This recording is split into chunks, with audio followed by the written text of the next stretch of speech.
What's up, top 10 fam? Hope you're having an awesome day. I'm your host Ayman Hassan and welcome back to another video. Now honestly, I for one never venture into any basement slash attic type of areas. It's just never a good idea. Like, never in life has it been a good idea. Not in films, not in shows, not in plays, not ever. If you go down to the basement, you're either gonna get killed, you're gonna find a random person who's been secretly living there for the past 4 years, or you're gonna find a dead body. There's just no in between really. So with that being said, here are the top 10 scary objects found in basements, and stay tuned to the end of the video you guys for some bloopers, because we gotta love some bloopers. Starting us off at number 10 is the underground city. I would be so chuffed if I found an underground city in my basement, or like, what great value for money. Real estate is steep these days, you guys. Underground city, we need that. Anyway, in Turkey back in 1963, a homeowner knocked down a wall in his basement to find a hidden room, and then another, and then another, and then a whole network of tunnels, aka what turned into the Renkuyu, one of the most impressive archaeological discoveries of the 20th century. The Renkuyu is an ancient multi-level underground proper city that could accommodate about 20,000 people and had a bunch of amenities too, like stables, cellars, chapels,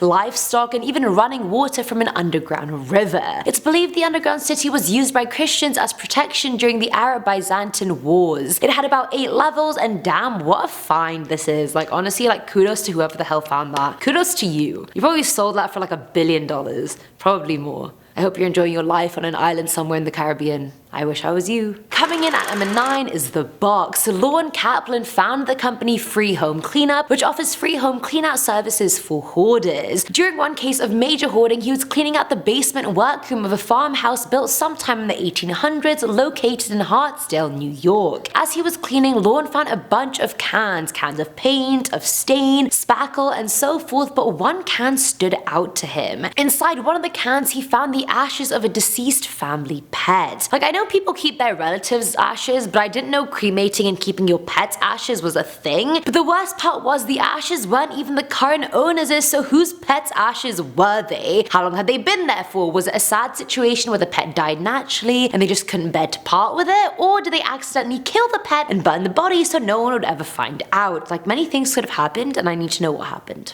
At number 8 we have the bunnies. Back in December of 2015 in Saukville, Wisconsin, 29 rabbits were found in the basement of an abandoned rundown barn. They were all in cages in horrible conditions, and one of them was even found just dead in its cage. Thankfully, the Wisconsin Humane Society removed all the rabbits, and after being examined, it was concluded that all of them had some kind of general or respiratory infection. Almost all of them also had scabs on their bodies and severe hair loss, meaning they had been neglected for a while in this dark environment. Sadly, there was little to no hope of finding the person who owned the barn or put the rabbits there, because they were long gone by then, but thankfully all the bunnies became adoptable after intensive caring and healing, so yay. I mean, there's a happily ever after, and thank God, because I was about to slap a because we do not abuse animals, not under my arch, no, not ever. Filling our number 7 slot is the renovation. Now, a few years ago, a woman living in Wisconsin decided to renovate her entire home, as you sometimes do. What had been bugging her for ages was the basement, so she decided to start with that first. When contractors came and started digging it up, they made a startling discovery. Hundreds and hundreds of human remains, including children's skulls,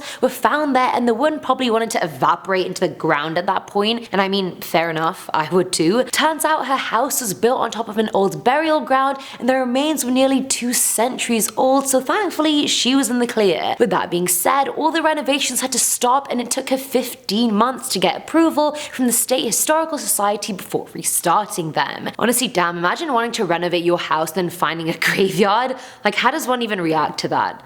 I know I'm smiling, but I'm not smiling on the inside. Now at number 6 is the utter snakery, and truly, honestly, you guys, the couple in this story got so snaked by life, I feel so bad for them. So back in 2009, a couple had just bought a home in Rexburg, Ohio, and were super excited about it because yay, new house, new life, new chapter, God knows what. But either way, their excitement was very short-lived. Within the first few weeks, they started finding a lot of snakes in their backyard, which they just couldn't understand. The area itself barely had any, so why were there so many in their yard alone? phone. The couple also started hearing noises from under their floors and inside their walls, so they decided to investigate. They ended up removing a panel of sliding in their basement and were probably hoping to God they spoke parcel tongue when they saw what was inside. Dozens and dozens of snakes just started coming out of their wall, and oh, I just feel like they're on me. I don't like it, I don't like the feeling. And that's not even the worst bloody part. The couple also had a problem with their water system because it just tasted very oniony when it came out, and they came to find out that was from the snakes exuding this musk when they get scared. Well, A, BRB while I gag, and B, their only option was to either live there or spend $100,000 removing the nest, so they filed for bankruptcy and moved the hell out. Can you imagine? That just sucks so bad. Imagine buying a house, finding like a snake labyrinth and being like, oh, well, guess we're on the streets now. Coming in at number 9 are the cups. This is another horror story coming from Lorne Kaplan, our resident free home cleanup guru. He agreed to clean out the basement section of an old 3-story apartment in a fairly rundown neighborhood, so already we're expecting the worst here. Either way, he was thrilled to find the basement in pretty good condition, aka there was just not that much trash or litter on the ground, so I mean, the situation was workable. It makes it bearable at least. Anyway, all that excitement went down the bloody drain when he opened the cupboards and found 30 odd teacups filled with dead cockroaches. And it wasn't even that they all accidentally just died and fell into the teacups. Like, no, the owner was collecting dead cockroaches and storing them in these teacups in the basement. That is disgusting. Like, I can't. Like, if I was Lorne and someone wanted me to clean that and never warned me about that, I'd be so pissed. Like, the disrespect. Put some respect on my name. I'm done. I'm not even Lorne Kaplan. At number 4 are the teeth. This is the last one from Lorne on our list, but honestly, thank you for your service, and I'm sorry you had to see any and all of this. Now with this case, Lorne was in New Jersey cleaning out a home for an elderly woman whose husband had recently died. He was making his way through the house and then finally got to the basement, which was filled with cardboard boxes, which was pretty standard. As he was going through them, he found one that rattled around quite a bit, so he opened it up. Inside, he found dozens and dozens of dentures, loose teeth, and bridges. First of all, again, BRB while I gag, and secondly, the cherry on top was that they weren't the woman's or her late husband's. So whose freaking teeth were they? Why were they there? Whose are they? When were they are they dental records from people who were killed? Like, I need answers. Why is there a box of teeth in this woman's house? Whose teeth are they? Filling our number 3 slot is the doll. Now this one was shared by someone on Reddit who said this doll was discovered in the basement of an estate sale. But the doll is really not what you'd imagine. It's extremely pale, the face and body is that of an old Asian woman, which is just weird in and of itself. You don't usually see an old doll at all. On top of that, the expression of the doll is just one of anguish, and it's just unsettling. Her teeth aren't all there, and her 2 index fingers were broken off as well. Like, at this point, I'd really prefer Annabelle over this. Like, I'm not doing this. She was found in a very tightly secured black box that was even tied up, indicating whoever had her beforehand really wanted the box to remain shut. Now the user claimed there was a name carved into the back of the doll's neck, and other users started commenting daring the user to say the name into a mirror thrice to see what would happen. I don't know if they ended up doing it or not, but maybe don't listen to trolls on Reddit trying to get you killed. Just, you know, a little word of advice. Now at number 2 is The Lady. Posted by Redditor Robinson217 2 years ago, they shared that they used to volunteer with their local police department, and one day they found something equally disgusting and really sad. They raided a house that had been suspected to be abandoned for quite a while, and that a squatter was now maybe living inside of it. Now they cleared the ground floor and found nothing, and so they made their way to the basement. In the basement they found the old lady who had owned the house, except she was dead. And not only was she dead, but her little dog had eaten her entire face. Like, the skin from her hairline to her jawline to both her ears, like, it was all gone. Thankfully, her eyeballs were still in the sockets, but other than that, it was just a skeleton in clothes. Honestly, I would have stopped volunteering at that point. Some things you just can't unsee. I wasn't even there, but I can't unsee that.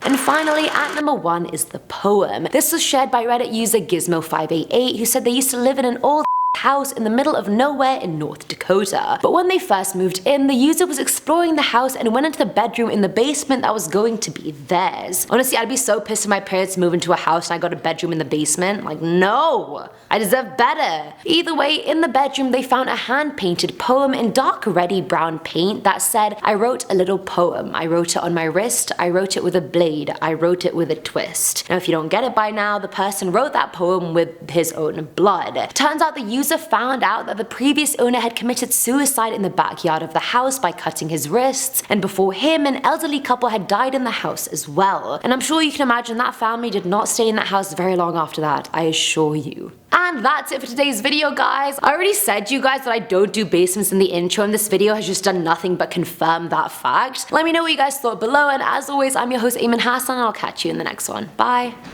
Ashes of a deceased deceased? Okay, let's start this again. We got it. Why do I always need to pee?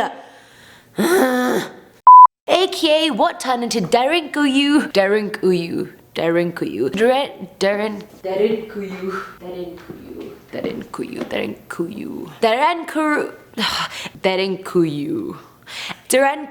This is a very hard word to say, you guys. Derenkuru. What?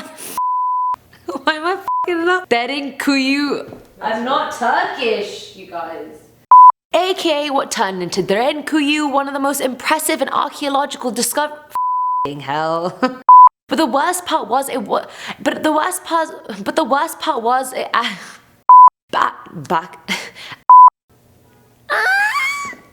Sorry. I just got like a bit doubtful, you know what I mean? Like I just got insecure about how I was saying it. Slap, quick hands. Obviously if I was in a fight I would do better than that, but you know, gotta keep it PG, you guys. Can't be slapping on most amazing top 10. Although I do tend to. A woman living in Wisconsin, there's a lot of going on in Wisconsin. Just like fade out of the screen. I don't know what else to say. What are we doing for time? Are we in? I'm talking as fast as I possibly can. Filling at number 3 is, don't smile. It's done, nothing, what? That's it, that it just done nothing. Oh.